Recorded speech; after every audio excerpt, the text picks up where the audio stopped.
Whatever you want. Welcome everyone to the 2024-2025 Level 2 Technical Rope Rescue Update. You're here with Mike Haino and Felix Viau from the Canadian Ski Guide Institute Instructor Pool. We're going to take you through the rope progression here. So first thing you do when you have a rope rescue situation, you're going to make your initial call to base, identify yourself, your location, the nature of the situation, and the rescue gear required. You're coming on scene with your basic kit to start. You're going to begin by pulling some rope out of your rope rescue bag. You're going to tie a figure 8 on a bight. You're going to grab some coils of rope, and slightly different from the level 1, you're going to give yourself a little bit extra rope, maybe 1 or 2 meters, to get you a little bit past the lip, and that's because we'll be asking you to reverse your system. And the attachment point on the level 2 versus level 1, we now go to a tied off munter. So do your tied off munter or Italian hitch master point far back in your shelf to keep the system tidy.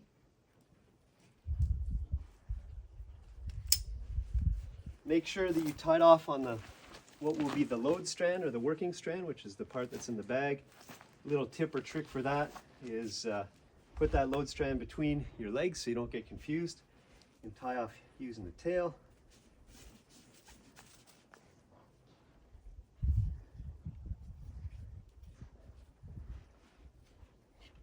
Once again, there are separate videos for those of you that are less familiar with the knots and hitches that we'll demonstrate here this afternoon. You can refer to those separate videos. This is simply a workflow through the rope rescue scenario. On the tied off munter, we'll ask that you use a non-locking carabiner just to tie off the overhand, because we will be leaving it unattended. You can then clip your rope bag to your harness. And before you leave the safe area, you're going to go through your acronym checks. So that's your A, B, C, D, E, H, and P. So A is the anchor. Load test your anchor well away from the hazard. Part of your anchor check is the carabiners and checking the attachment point, the knot. B is the buckles on your harness. Make sure they're threaded through correctly, double backed, no twists in the harness. The harness is secure and snug. C is the carabiners. So we're going to set ourselves up for our rappel. And you'll know from the summer course that we taught you a variety of ways to rappel, so long as you abide by the best practices, which is 2 attachment points, a friction device, and a backup to the friction device, which are all functional, then that will be adequate. I'll just demonstrate the standard level 1 here, but feel free to rappel as you wish here on the level 2, so long as it meets the fundamental principles.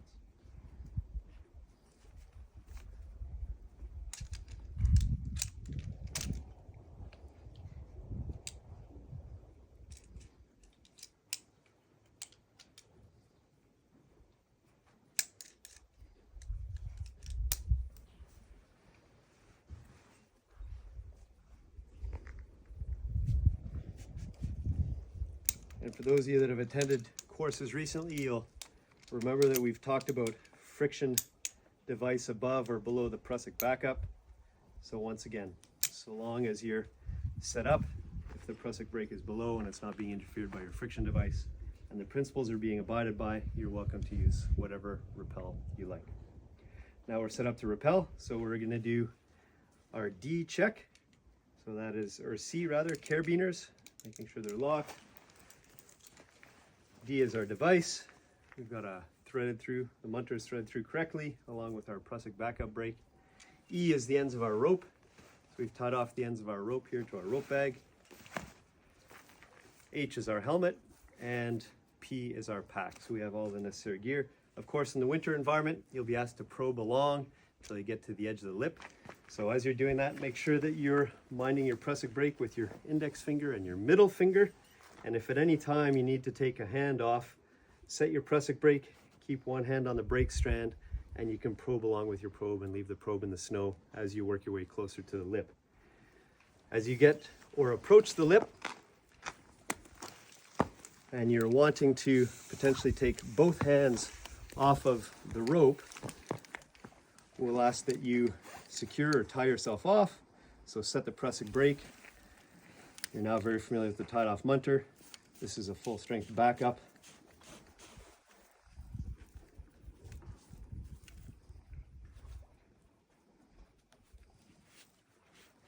And so now you're able to go hands-free. The second radio call occurs when you get to the lip. You want to assess the patient condition, and at that point you can radio back to base if you need any additional gear. As you're prepping your lip, make sure to offset a little bit so you're not knocking snow and debris off onto the patient. And once your lip is prepared, then you're ready to resume your rappel. You can undo the tied off munter and you can resume your rappel.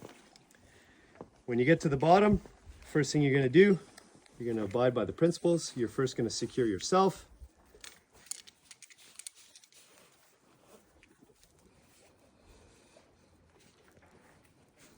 Now you can work hands-free and you'll secure your patient. So at the level 2, you'll be assessed on the Canadian dropper loop system. So take a little bit of rope out of your rope bag. Fetch a triple action captive eye carabiner. And this is where, if you want, you can use an additional pulley, an optional pulley. Otherwise, you're going to clip the patient through. Secure them, and you'll do a slip knot onto the load strand. With this slip knot, be sure to use a locking carabiner to secure the slip knot. At the top of the system, we used a non-locker because we had a tied off munter, which is a half hitch and an overhand. This is simply a half hitch. Therefore, you need to use a locking carabiner down here. Then you will use your improvised harness setup. Does not necessarily have to be this type of diaper with a Dyneema shoulder restraint, but an improvised harness has to include a diaper portion and a shoulder portion, and it must not be cinching. So as long as it abides by the principles, you can use that. You'll place that onto the patient, and then you'll start to prepare yourself for the ascent. Just keep in mind that for the assessment, you will be hauling off of the patient's main belay loop or attachment point. Just redirect your improvised harness to that belay point. Now, we've covered in the Summer Glacier course a variety of ways to ascend the rope at the level 2. You're free to use any which one of those that you want to use, so long as you abide by the principles that you have 2 attachment points to the rope at all times. We'll see you at the top. Go. Once you've made your way back up and over the lip, don't forget to make your third radio call. Update the base with patient condition, any additional gear necessary, and the ETA of your rope rescue arrival, or the ETA of your rope rescue team. You're going to make your way to the anchor, and you're going to abide by the principles. You're going to put yourself on your rescue tether before you set up your haul system. So you're going to add before you subtract. And just like on the level 1, make sure that you have a little runner. So in this case, a short piece of cord or a small sewn sling.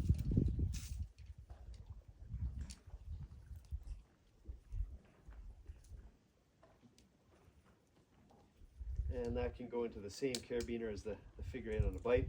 The ropes are not running against each other. Now you're secure. You can start to deconstruct your ascend system.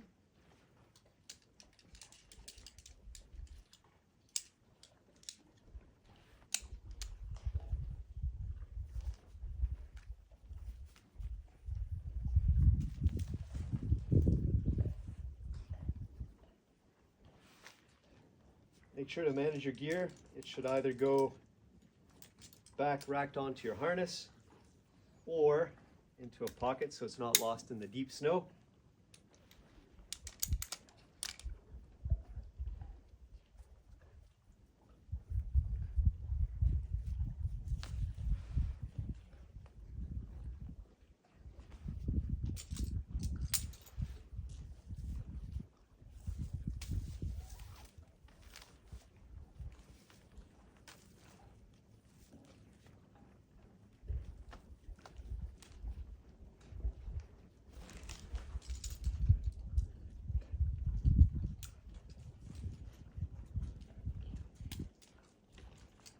And Okay.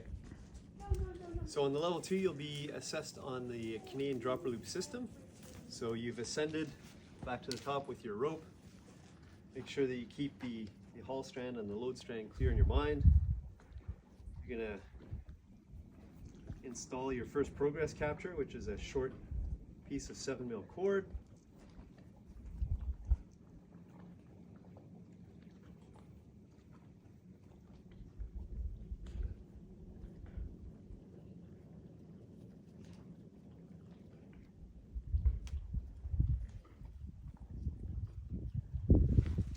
You're going to install your prusik mining pulley.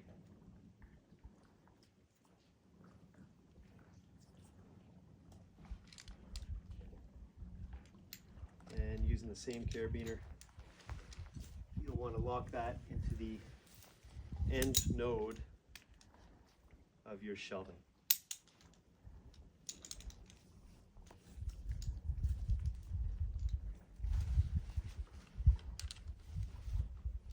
At this point, if you want to put your rope back down, you can.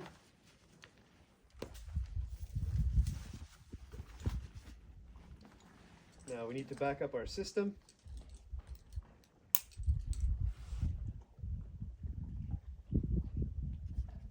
Before we do so, let's just set up our first rope grab, just for cleanliness.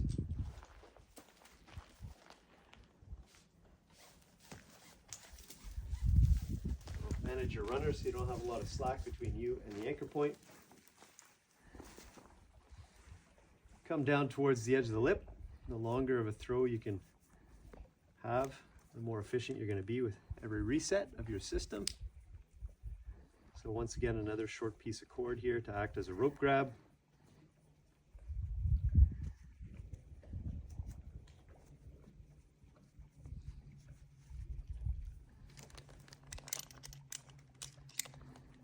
Locking carabiner, very important here, as this is what allows us to close the system and make it secure. And the tail of the rope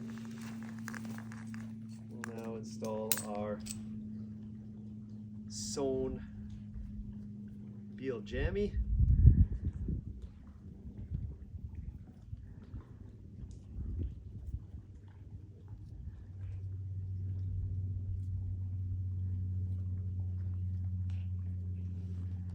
With the last and third Captive Eye triple action carabiner.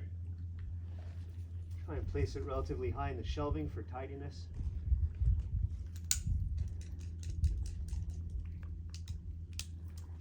Now we have a closed loop system.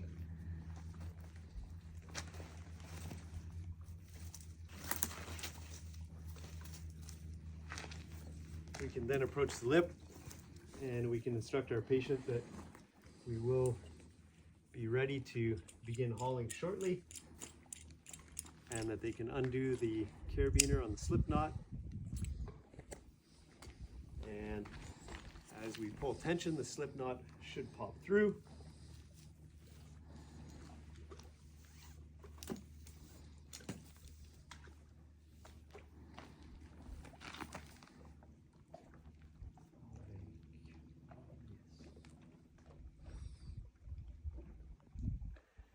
Once you've set up your haul system and you've got your backup prusik in place on the haul strand, you can then instruct your patient that they can remove the locking carabiner on the slip knot.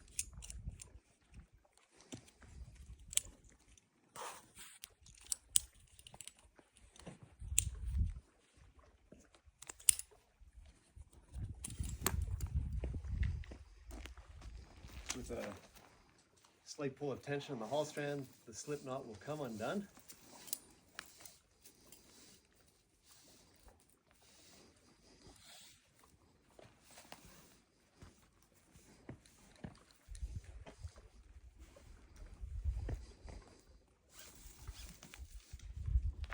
And you're ready to start executing your haul. At this point, additional rescuers may show up on scene. It's very important that as the rescue leader, you instruct them to stay behind the anchor point. Anybody working in front of the anchor point must be secure. Otherwise, they must stay behind the anchor point. And as a rescue leader, you're the one in control of the safety of the scene. So now our hull system is set up. We'll do a series of throws.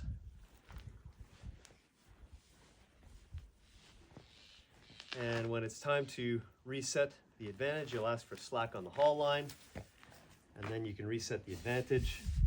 Obviously, you want to take this as close to the edge as possible, but any slack that is generated once you've reset the system, you'll take that up at the back here to make sure that not too much slack is created. In the event that you need to add additional advantage to your hull system, you're going to take your long 6 meter 7mm cord. You will secure it about midway or so in your shelving.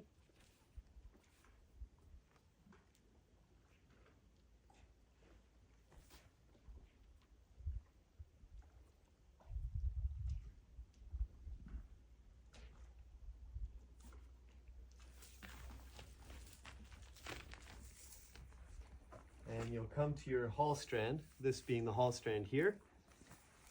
You will attach a short rope grab.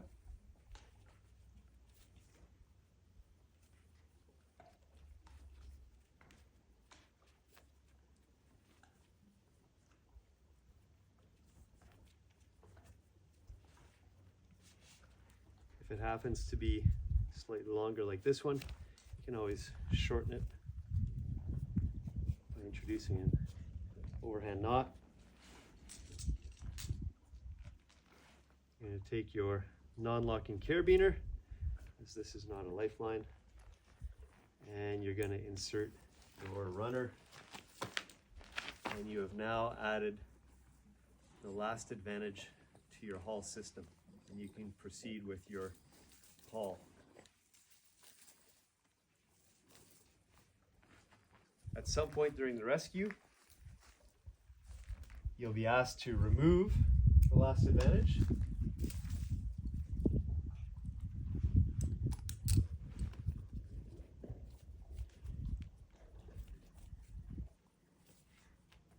And to resume your haul.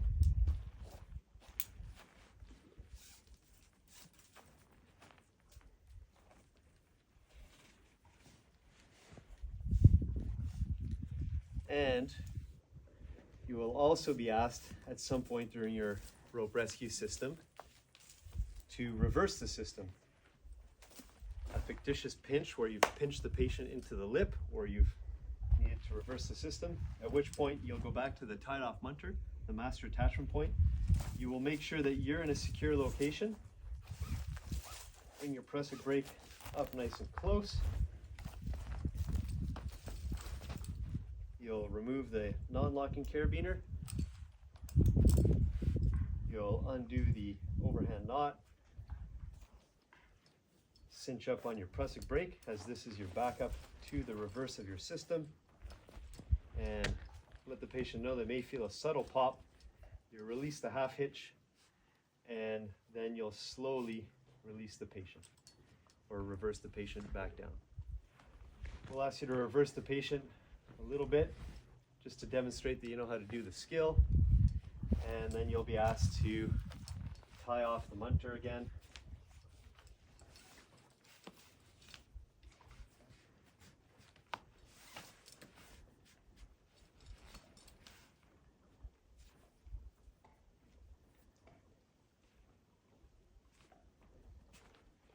Don't forget to reinstall the non-locking carabiner. And now you can resume your haul until such a point as the patient approaches the lip. As the patient approaches the lip, you're going to hand off control to your helpers, minding the backup brake and being mindful of the advantage.